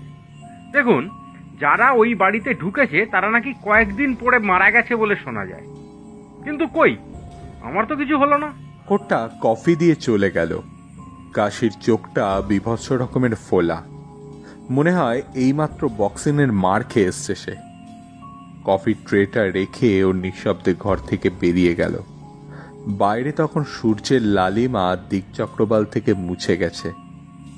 আকাশ ছাড়া সবকিছুকেই নিকষ কালো দেখাচ্ছে। আমরা যে ঘরে বসে রয়েছি সে ঘরে টিউবলাইট জ্বলছিল। অগোছালো নয়, তবে ঘরের সিচুয়েশন দেখে বোঝা যায় ত্রিলোকবাবু ব্যাচেলার মানুষ। চোখে মুখে আভিজাত্যের ছাপ স্পষ্ট। কাঁচা পাকা চুল মেশানো গোল মাথা, ধপধপে ফর্সা গায়ের রং, বয়স বড়জোর 50-55। ইন্দ্রদা ঘরের চারপাশ খুব ভালো করে লক্ষ্য করছে। ইন্দ্রদা ও সায়ন রায়কে উনি সিগারেট অফার করলেন। ইন্সপেক্টর রায় সিগারেট খান না। ইন্দ্রদা আর ত্রিলোকবাবু সিগারেটে অগ্নিসংযোগ করলেন। গোলফ্লেকটা শেষ করে শেষ ধোয়ার দুটো রিং ছেড়ে সেটা পরিষ্কার খালি ছাইয়ের ছাইদানিতে রাখছে। ঠিক তখনই কাশি মানে চাকরটা ছুটতে ছুটতে ঘরে প্রবেশ করলো। বাবু বাবু, বাইরে ভূত! এক মুহূর্ত দেরি না করে ত্রিলোকবাবু ছুটে গেলেন। তারপরে আমি আর ইন্দ্রদা, আর পিছনে সায়ন রায়। প্রায় 5 মিনিট খোঁজাখুঁজি করার পর বাইরে কাউকে দেখতে না পেয়ে আমরা ফিরে এলাম। কাশি তখনও ভয় কাঁপছে। অস্ফুট স্বরে সে বলেই ফেলল, একটা বিভৎস মুখ আর লোমশ হাত আমার দিকে আসছিল। কাশিকে জেরা করে বেশ কিছু জানা যেত, কিন্তু সে সেই অবস্থায় ছিল না। অগত্যা আমরা উঠে পড়লাম। যাওয়ার আগে ত্রিলোকবাবুকে বারবার সাবধান করে দেয়া হলো তিনি যেন একটু সাবধানে থাকেন। সায়ন রায় ওনার ফোন নাম্বার ত্রিলোকবাবুকে দিয়ে দিলেন, বললেন কোনো অসুবিধা হলে ফোন করতে। ত্রিলোকবাবুর ফোন নাম্বারটা ডায়েরিতে লিখে রাখলেন বটে, কিন্তু ওনার মুখ দেখে মনে হলো না উনি ব্যাপারটাকে খুব একটা সিরিয়াসলি নিয়েছেন বলে। ওনার বক্তব্যে যা বুঝলাম তাতে ওনার চাকর কাশি এমনিতেই বড় ভীতু। কি দেখতে সে কি দেখেছে কে জানে। জিপে ওঠার সময় দেখলাম ঘড়িতে বাজে 7:30। গাড়ি চলছে বেশ আস্তে আস্তে, কারোর মুখে কোনো কথা নেই। তত্তর করে ঘটনার চাকা এগোচ্ছে। হঠাৎ ইন্সপেক্টরের মোবাইলটা বেজে উঠল। Hello, what? আমরা আসছি, তুমি বাড়ি থেকে কোথাও যাবে না। আমার নাম্বারটা পেলে কোথায়? কাউকে ঘরে ঢুকতে দেবে না, ভয় পাওয়ার কিছু নেই, আমরা আসছি। ততক্ষণে ইন্সপেক্টর রায় গাড়িতে break কষেছেন। ত্রিলোক Babu is no more. কি বলছেন? কি ঠিকই বলছি, গাড়ি ব্যাক করতে হবে, থানায় একটা ফোন করা দরকার, আরো বেশ কিছু পুলিশ লাগবে ডেড বডি নিয়ে যাওয়ার জন্য। হাওয়ার গতিতে গাড়িটা এসে থামলো ত্রিলোকবাবুর বাড়ির সামনে। তখনও ব্যাপারটা বেশি লোক জানাজানি হয়নি। দেখলাম সোফার ওপরে ঠেস দিয়ে পড়ে রয়েছেন সৌম্যদর্শন ত্রিলোকবাবু, হাত দুটো পেটের ওপরে, ঘাটটা একদিকে হেলানো। অসহ্য কষ্টে মুখটা বেঁকে চুরে গেছে। তীব্র যন্ত্রণায় রক্তবর্ণ চক্ষু দুটো যেন ঠিকরে বের হয়ে আসছে। মুখটা আধখোলা, দেহে আঘাতের চিহ্ন মাত্র কোথাও নেই। ইন্দ্রদা মৃতদেহের ডান হাতটি নিখুঁতভাবে পর্যবেক্ষণ করছে। হাতের তালু যেখানে মৃতদেহের পেটের ওপর স্পর্শ করেছে সেখানে একটা ফিকে সাদা গুঁড়ো জাতীয় কিছু পড়ে রয়েছে, খুবই সামান্য, কিন্তু সেটা স্পষ্টই বোঝা যাচ্ছে ত্রিলোকবাবুর কালো গ্রাউনের মতো একটা পোশাক পরে আছেন বলে। ইন্দ্রদার দৃষ্টি স্থির। এবার সে কাশিকে ডাকল। কাশি তখন ভয় পাথর। টিউবলাইটের আলোয় এখনো মুখটা ভয়ঙ্কর দেখাচ্ছে। কাশি, আমরা যাওয়ার পর ঠিক কি কি হলো? একটা মিথ্যে কথা বললে কিন্তু তোমার এই মিথ্যে ভয় পাওয়াটা বন্ধ হয়ে যাবে। ইন্দ্রদার গলার স্বর শক্ত হয়ে গেছে। আপনারা চলে যাওয়ার পর আমি বাবুর কাছে গিয়ে জানতে চাই যে কি রান্না হবে। দেখি উনি রুমে পায়চারি করছেন, কিছু একটা নিয়ে ভাবছিলেন। আর বেশি চিন্তা করলেই উনি সিগারেট খান। আমি তখন বিরক্ত না করে চলে আসি। 5 মিনিট পর যখন আবার যাই তখন দেখি বাবুর এই অবস্থা। অনেক ডাকার পর কোনো সাড়া পেলাম না। তখন বাবুর টেবিলে ডায়েরিতে আপনার নাম আর নম্বর লেখা রয়েছে দেখে আপনাকে ফোন করি। এর বিষয়ে আমি কিচ্ছু জানি না, বিশ্বাস করুন। আমরা চলে যাওয়ার পর ওনার সাথে কেউ দেখা করতে আসেনি? না বাবু। সদর দরজাটা খোলা ছিল? না, আপনারা যাওয়ার পর তো তা বন্ধ করে দিই। তোমার বাবুর ঘরে ঢোকবার অন্য কোনো রাস্তা আছে কি? না বাবু। থানার লোকেরা চলে এসছেন। সায়ন রায়ের কথা মতো 2জন কনস্টেবল কাশিকে থানায় নিয়ে গেল, আর মৃতদেহ পোস্টমর্টেমের ব্যবস্থা করতে মর্গে পাঠিয়ে দেওয়া হলো। কিছুক্ষণ পর আমরা বাসায় ফিরলাম। ইন্সপেক্টর আমাদের পৌঁছে দিয়ে চলে গেলেন, কিন্তু ভজহরিবাবু কোথায়? একটু পরেই দেখি উনি গুটি গুটি পায়ে আসছেন। উনি বললেন, আর যা হট পড়েছে, ফাঁকা ফিল্ডটায় গিয়ে একটু বসেছিলাম আর কি, মানে যাকে বলে সান্ধ্য ভ্রমণ। ইন্দ্রদা দেখি ওনাকে পাশ কাটিয়ে ঘরে চলে গেল। ওর মুখ গম্ভীর। তবে ত্রিলোক মুখুর্জের জন্য আমারও খুব কষ্ট হচ্ছিল। লোকটা বেশ সাহসী। আমি ভজহরিবাবুকে বলেই ফেললাম, আপনাদের গ্রাম প্রধান তো মারা গেছেন, মনে হচ্ছে স্বাভাবিক মৃত্যু নয়। বলো কি? ঠিকই বলছি ইন্দ্রদা, ওই লোকটাকে আমারও খুব একটা সুবিধার মনে হচ্ছে না। ছাদে খাওয়ার পরে আমাদের দুজনের কথোপকথন হচ্ছিল। মৃদুমন্দ বাতাস আর একটানা ঝিঝির ডাক আসছে নিচের অন্ধকার বনটা থেকে। চারদিকে ফুটফুটে চাঁদের রূপালী আলো। দেখ, সন্দেহ আমি একজনকে করছি সৌম্য, কিন্তু উপযুক্ত প্রমাণের অভাব। আচ্ছা, প্রথম থেকে ঘটনাগুলো একটু ভাবতো। প্রথমে ঘন বনের মধ্যে আমাদের গাড়ির চাকা খারাপ হলো, তারপর ওয়েট, গাড়ির চাকা আমাদের খারাপ হয়নি, গাড়ির চাকা বাস্ট করানো হয়েছিল। আমি সে রাত্রে টর্চ জেলে বনের মধ্যে অনেকগুলো পেরেক পড়ে থাকতে দেখেছি। তার মানে কেউ ইচ্ছা করে আমাদের গতি রোধ করতে চাইছিল, কিন্তু কেন করবে কেউ এরম? সেটা সময় হলেই জানতে পারবি। যাই হোক, তারপর কি হলো বলতো? তারপর একটা ভাল্লুকের আবির্ভাব। পরেই গাড়ির কাছ থেকে আমরা কালো লোম পেলাম আর কিছু দূরে একটা কাটা হাত। তার মানে হয়তো কেউ ভাল্লুকের পোশাক পরে ভয় দেখাতে এসেছিল। সেবারে মামা ভাগ্নের পাহাড়ের কথা তোমার মনে নেই? ভাল্লুকের পোশাক পরা মানুষ আর অবাক হওয়ার কি আছে? কিন্তু ওই কাটা হাতটা কি হলো বলতো? এর থেকে বোঝা যাচ্ছে কারোর একজনের পক্ষে আমাদের চোখে ধাঁধা লাগানো সম্ভব নয়। যাই হোক, আমরা এলাম ডাক বাংলোতে। সেখানে শুধু একজনের সাথেই দেখা হলো, নাম রামনাথ। সত্যি যদি সে মারা গিয়ে থাকে তাহলে আমার মনে হয় ইন্দ্রদা ও অন্য কেউ ছিল। কেউ কি জানে চাকর রমানাথের চেহারা কেমন ছিল? সব থেকে রহস্যজনক ওই ঘরের নারী কণ্ঠের ছড়া। সোমো, এবার তোর কাছে গুপ্তধনের ছকটার মানে শুনবো।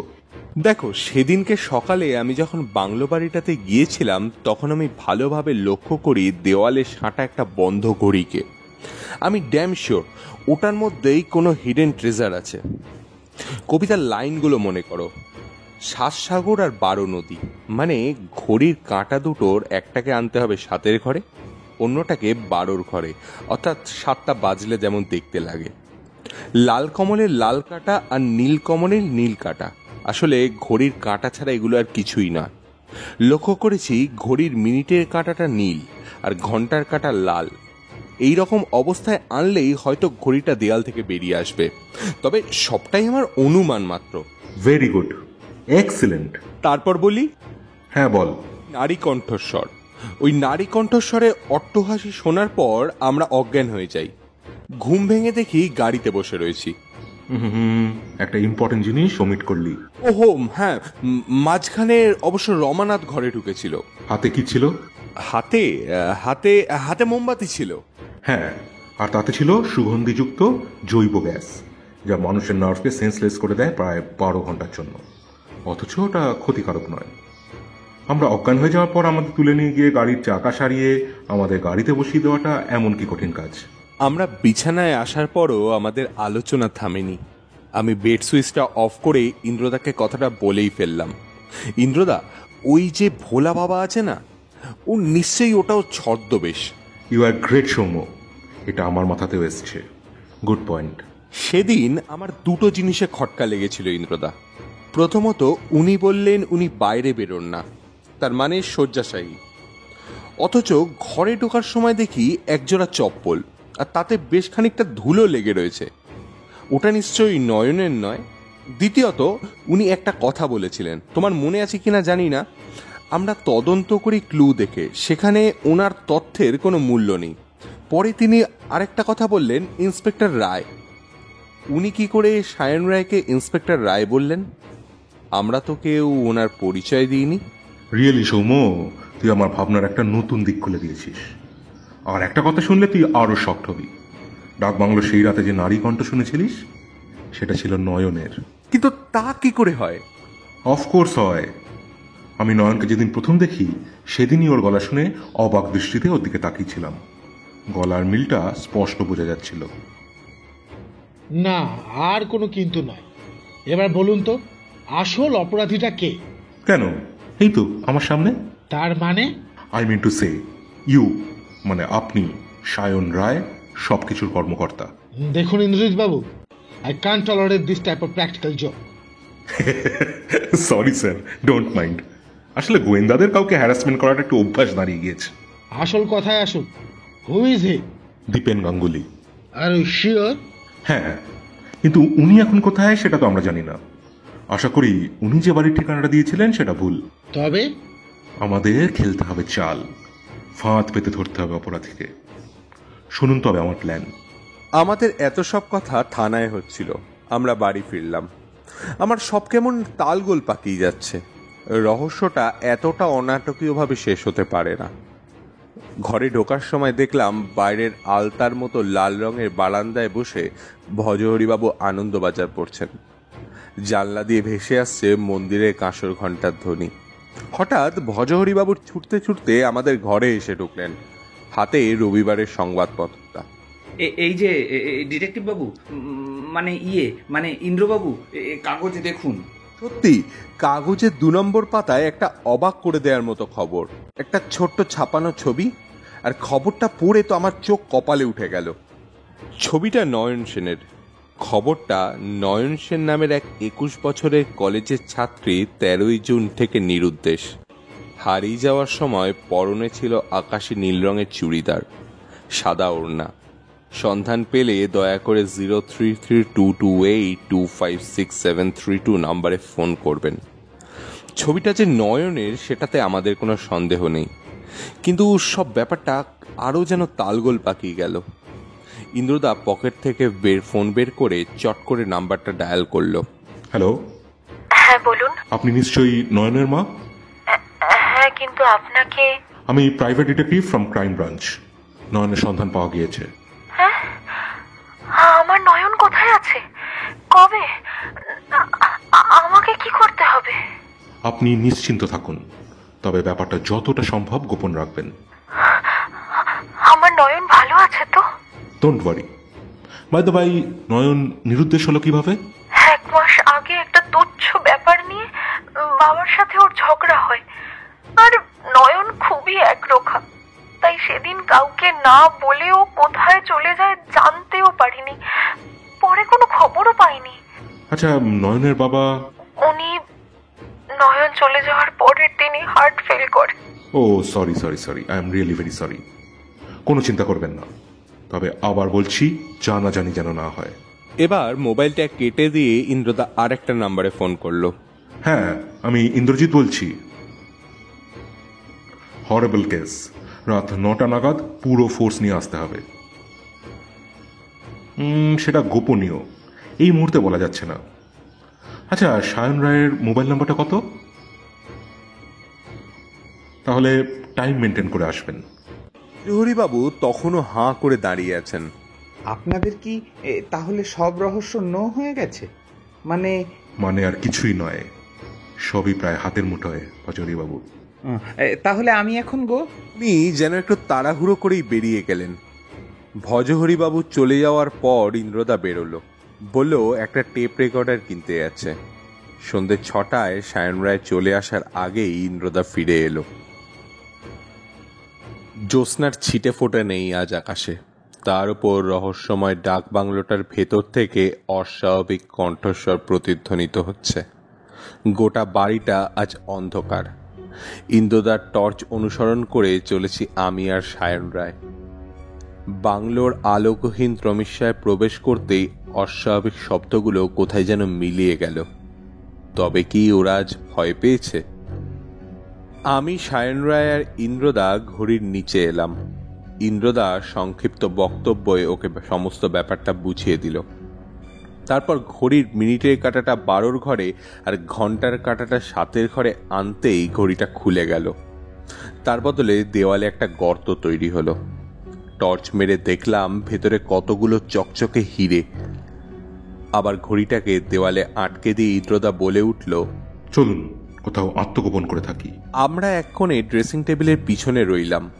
ইন্দ্রদার ইন্সপেক্টর রায় পিস্তল হাতে উদ্ধত। সব নিস্তব্ধ। 9টা বাজতে 5, কেউ আসছে না। ইন্দ্রদার চোখে মুখে উত্তেজনা আর সায়ন রায়ের ক্ষিপ্র দৃষ্টি। একটা তীব্র পচা গন্ধ নাকে আসছিল। হঠাৎ সায়ন রায় ইন্দ্রদাকে সিগারেট অফার করলেন। আপনি তো সিগারেট খান না? মাঝে সাঝে খাই বই কি, তবে পকেটে থাকে। এই যেমন এখন একটা ধরালে মন্দ হয় না। ইন্দ্রদার নিজের ব্র্যান্ডও গোল্ডফ্লেক, ফলে সেটা পেয়েও খুব খুশি হলো।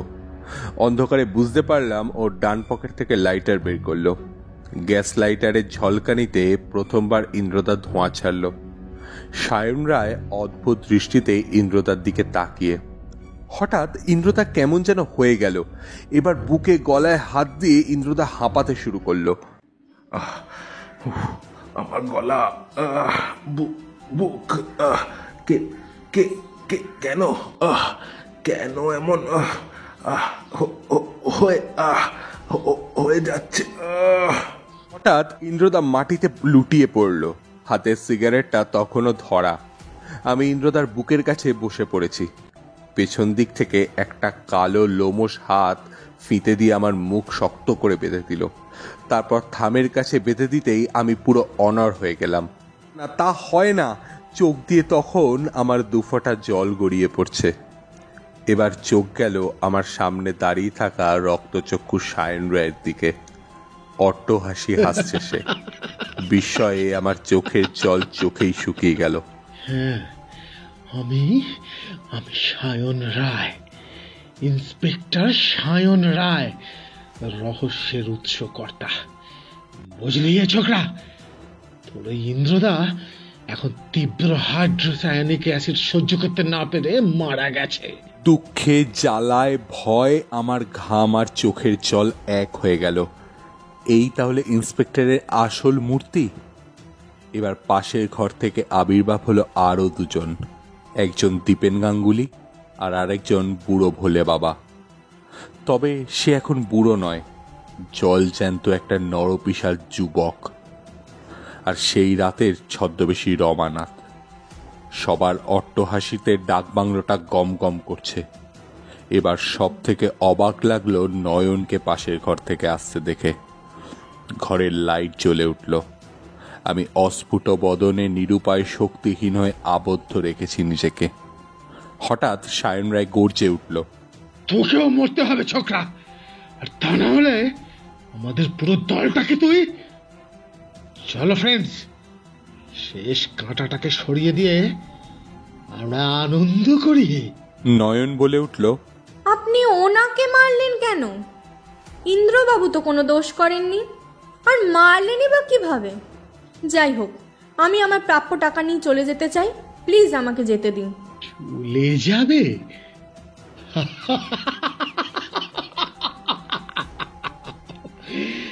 তা তো যাবে, তবে আজকের রাতটা তো আমাদের সাথে আনন্দ করে যেতে হবে। নয়নের দু চোখ এতক্ষণে ঝাপসা হয়ে এসছে। সায়ন রায় দীপেন ও ভোলা বাবা ওরফে রমানাথকে সিগারেট আর বিয়ার দিল। কয়েক মুহূর্তের মধ্যে ওরা দুজন মাটিতে লুটিয়ে পড়ল। আমি অনড় বোবা হয়ে প্রতীক্ষা করছি নিজের মৃত্যুর। নয়ন এবার কেঁদে ফেলেছে। এ কি, আপনি কি করছেন? এক এক করে সবাইকে মেরে। হ্যাঁ নয়ন, ঠিক তাই। সিগারেটের পিছনে তীব্র হাইড্রোসায়ানিক অ্যাসিড লাগিয়ে আমি এদের মেরেছি। লভ্যাংশের টাকা, হেরোইনের সমস্ত লাভ এখন আমার। তুমিও বাদ যাবে না নয়ন, এর জন্য আমার পিস্তলের একটা গুলি যথেষ্ট। আমি আপ্রাণ চেষ্টা করছি বাঁধন খোলার। এবার একটা গুলির আওয়াজ। সায়ন রায়ের পিস্তল ছিটকে গেছে। বাইরে পুলিশ ভ্যানের সিগন্যাল। ইন্দ্রদার হাতের রিভলভারের একটা গুলি সায়ন রায়ের পিস্তল ছিটকে দিয়েছে। সায়ন রায় হতবম্ব। ইন্দ্রদা মাটি থেকে উঠতে উঠতে রিভলভার হাতে উঁচিয়ে বলল, দুশ্চরিত্র লম্পট জানোয়ার, ইচ্ছে করছে তোকে কুকুরের মতো শুট করি এখন। তুই এমন চালটাই চালবি আগেই বুঝেছিলাম। তাই তুই যখন সিগারেট দিয়েছিলি তখন আমি ওই বিষ মাখানো সিগারেটটা পকেটে রেখে দিয়ে ভালো সিগারেটটা বের করে ধরিয়ে দিয়েছিলাম। বলে যাস না আমার পকেটেও সবসময় সিগারেট থাকে। আর মাটিতে পড়ে গিয়ে মরার ভান করাটা আশা করি তোর অভিনয়ের থেকেও বেশি নিখুঁত। কিন্তু কিন্তু কোর্ট কি বিশ্বাস করবে mister Sanyal? Where is the proof? ইন্দ্রদার একটা মোক্ষম ঘুষি পড়ল ওর নাকে। সব প্রমাণ আছে এই টেপ রেকর্ডারে। এটা আমার পকেটেই ছিল। ইন্দ্রজিৎ সান্যাল তোর মতো কাঁচা কাজ করে না মিস্টার রাজ্জাক। কি আসল নামটা ঠিক বললাম তো? দল পুলিশ ধরে নিয়ে গেল ওকে। ততক্ষণে নয়ন আমার বাঁধন খুলে দিয়েছে। এখনো একটা কাজ বাকি আছে স্যার। ইন্দ্রদা মোবাইল বের করে চট করে সায়ন রায়ের নাম্বার ডায়াল করলো। ডাকবাংলোর তালা বন্ধ করা ঘর থেকে রিং শোনা যাচ্ছে। দরজা ভেঙে ফেলা হলো। পাওয়া গেল একটা মৃতদেহ, যার একটা হাত কাটা, অর্ধেকটা পচে গেছে। মৃতের পকেট থেকে মোবাইলের শব্দটা আসছিল। আর পাওয়া গেল মাদক দ্রব্য ভর্তি বাক্স।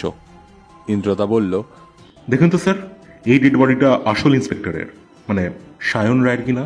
হ্যাঁ, আরে এই তো আমাদের ইন্সপেক্টর সায়ন রায়। পচা গন্ধের উৎসটা বুঝতে পারছেন তো? যাক, এবার আমার কাজ শেষ। সেই রাতে আমি আর ইন্দ্রদা নয়নকে ওর মায়ের কাছে পাঠিয়ে দিলাম। আরে বলছি সব বলছি। এত তাড়াহুড়ো করিস কেন? 4 দিন পরের ঘটনা। ইন্দ্রদা তার পরিচিত ইজি চেয়ারটায় বসে কাঁচের টেবিলের উপর হাত দুটো রেখে গোল্ডফ্লেকে পরপর 4টে রিং ছেড়ে বাকিটা ইন করে জানলার ধারে বসে প্রজাপতিটাকে ফু দিয়ে উড়িয়ে দিল। রাত 9টা, বাইরে ঝমঝম করছে বৃষ্টি। ইন্দ্রদা শুরু করলো। সেদিন রাতটা ছিল ঠিক আজকের মতো। তোকা তোকা কালো মেঘ ভেসে ভেসে বেড়াতে বেড়াতে কখন যে মুষলধারে বৃষ্টি নামিয়েছে। আমি বললাম, তার মানে তুমি আমাদের সন্ধিগড় যাওয়ার আগের রাতের কথাটা বলছো, তাই তো? এক্স্যাক্টলি তাই। দুর্যোগে ডেকে আনে ভয়ঙ্কর পরিণতি। সেই রাতেই সন্ধিগড় থানায় ট্রান্সফার হয়ে যায় আসল শাহান রায়। পথে পেরেক ফেলে আমাদেরই মতো ওনার জিপও থামানো হয়েছিল এবং নিয়ে যাওয়া হয়েছিল ওই মৃত্যুপুরীতে। অপরাধী ছিল 4 মূর্তি। নকল শাহান রায় সেজে যে আমার চোখে তুলে দিয়ে আসছিল, যার আসল নাম ছিল রজ্জাক, আর ছিল দীপেন, ভোলা বাবা, নয়ন। নয়ন এক অভাবনীয় পরিস্থিতিতে পড়েই এমন দিকে পা বাড়ায় নয়ন। সেই রাতে রজ্জাক, যে দলের মূল পান্ডা হিসেবে ধরা পড়েছে, সে সায়ন রায়কে গলায় ফাঁস লাগিয়ে খুন করে নিজে সেজে যায় সায়ন রায়। রজ্জাককে সন্ধিগড় থানায় সবাই নতুন ইন্সপেক্টর বলে ভেবে নেয়। আমিও প্রথমে বুঝতে পারিনি। সন্দেহ আমার সেই দিন হয় যেদিন ভজহরিবাবুর ঘরে তুই কালো রোমসাদ দেখেছিলি, আর ইন্সপেক্টর ওরফে রজ্জাকের সঙ্গে আমি যখন করমর্দন করি। আমার মনে হয়েছিল ওইটুকু সময়ের মধ্যে কেউ হাতে কালো গ্লাভস পরে ঘরের বাইরে এসে থাকলেও সে পালালো কিভাবে। আমার আন্দাজ যদি নির্ভুল হয় তাহলে বলতে পারি ইন্সপেক্টর রায় অর্থাৎ রজ্জাকই সেদিন হাতে গ্লাভস পরে দরজার কাছে দাঁড়িয়ে ছিল, আর গ্লাভসটা হাত থেকে খুলে নিয়ে ঝটজলদি পকেটে ঢুকিয়ে পিস্তল বের করে অভিনয় করেছিল। আমি করমর্দন করার সময় ওনার হাতে আংটিগুলো লক্ষ্য করেছিলাম না, দেখতে পেয়েছিলাম আংটির ফাঁকে ফাঁকে টুকরো টুকরো কালো লোম। তখনও সন্দেহটা প্রকট হয়নি। বাংলোতে যে মালাটা পাওয়া যায় সেটা ভজহরিবাবুকে ফাঁসানোর জন্য নিশ্চয়ই, আর টুপিতে কাঁচা পাকা চুল অবশ্যই রাজ্জাকের, তাই না? হ্যাঁ, আর একটা প্রশ্ন তোর জাগা উচিত ছিল, তালা দেওয়া ঘরটাতে সার্চ করে কিছু পাওয়া গেল না কেন? আসলে তালা দেওয়া ঘরটা সার্চ করাই হয়নি। আমি রজ্জাককে আগেই ধরতে পারতাম, কিন্তু প্রথমত ছিল প্রমাণের অভাব, দ্বিতীয়ত পুরো দলটাকে ধরা আমার উদ্দেশ্য ছিল।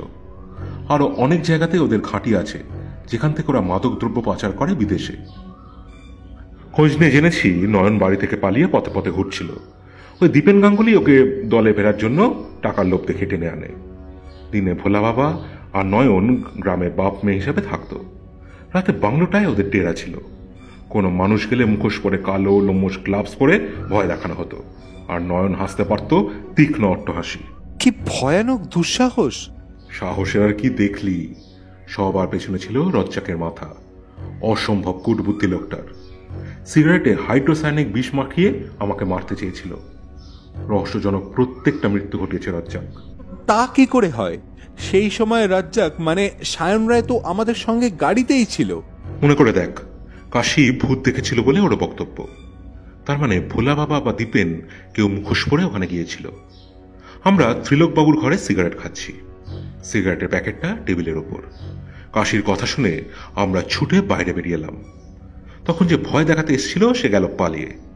আমাদের অ্যাটেনশন ওই দিকে। মনে করে দেখ, সবার প্রথম ঘর থেকে বেরোলেন ত্রিলোকবাবু, তারপরে আমি আর তুই। ঘরে ছিল নকল শাহান রায় মানে Razzak. In the meantime pocket থেকে হাইড্রোসায়ানিক অ্যাসিডের শিশিটা বের করে প্যাকেটে যে 2টো সিগারেট পড়েছিল তার ফিল্টারে লাগিয়ে বাইরে ছুটে আসা কি এমন কঠিন কাজ? কিন্তু এত সব বুঝলে কি করে?